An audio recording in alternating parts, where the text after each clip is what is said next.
Hello friends, hi ಎಲ್ರಿಗೂ. ಇವತ್ತು ಸ್ವಲ್ಪ ಶುಗರ್ ಇರೋರಿಗೆಲ್ಲ ಏಜ್ ಆದವ್ರಿಗೆಲ್ಲ ಸ್ವಲ್ಪ ಒಳ್ಳೆಯದು ಪೌಡ್ರ್ ಮಾಡ್ತಾ ಇದ್ದೀನಿ. ಯಾವುದ್ಯಾವ್ದು ಸೊಪ್ಪು ಅಂತ ಹೇಳ್ತೀನಿ ನೋಡಿ. 3 ಥರ ಸೊಪ್ಪು ಹಾಕ್ತಾ ಇದ್ದೀನಿ. ಅದೆಲ್ಲ ಕ್ಲೀನಾಗಿ ತೊಳೆದ್ಬಿಟ್ಟು ನೆರಳಲ್ಲೇ ಒಣಗಿಸ್ಬೇಕು. ಯಾವ್ದ್ಯಾವ್ದು ಅಂದರೆ, ಒಂದು ಫಸ್ಟು ನುಗ್ಗಿ ಸೊಪ್ಪು ತೋರಿಸ್ತಾ ಇದ್ದೀನಿ ನೋಡ್ರಿ. ಇದು ನುಗ್ಗಿ ಸೊಪ್ಪು. ಆಮೇಲೆ ಇದು ಕರ್ಬೇವಿನ ಸೊಪ್ಪು, ಇದು ಮೆಂತ್ಯ ಸೊಪ್ಪು. 3 ಥರ ಸೊಪ್ಪು. ಆಮೇಲೆ ಮೆಂತ್ಯ ಕಾಳಿದೆ. ಮೆಂತ್ಯ ಕಾಳು ಹೆಂಗೆ ಅಂದರೆ, ನೆನೆ ಇಟ್ಟು ತೊಳೆದು ಮೊಳಕೆ ಬರಬೇಕು. ಇದು ಮೊಳಕೆ ಬಂದಿದೆ ನೋಡಿ.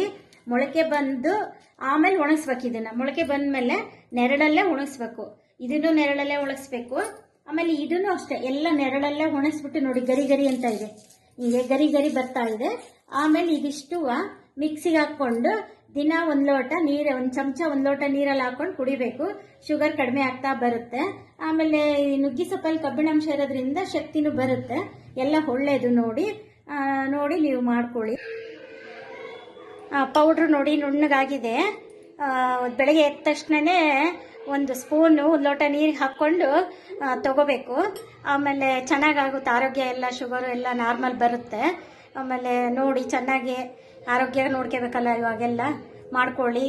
ಆಮೇಲೆ ಇದನ್ನ ಮಾಡಿ, ಸ್ವಲ್ಪ ಸಬ್ಸ್ಕ್ರೈಬ್ ಮಾಡಿ, ಲೈಕ್ ಮಾಡಿ, ಶೇರ್ ಮಾಡಿ, ಪ್ಲೀಸ್ ಸಬ್ಸ್ಕ್ರೈಬ್ ಮಾಡಿ.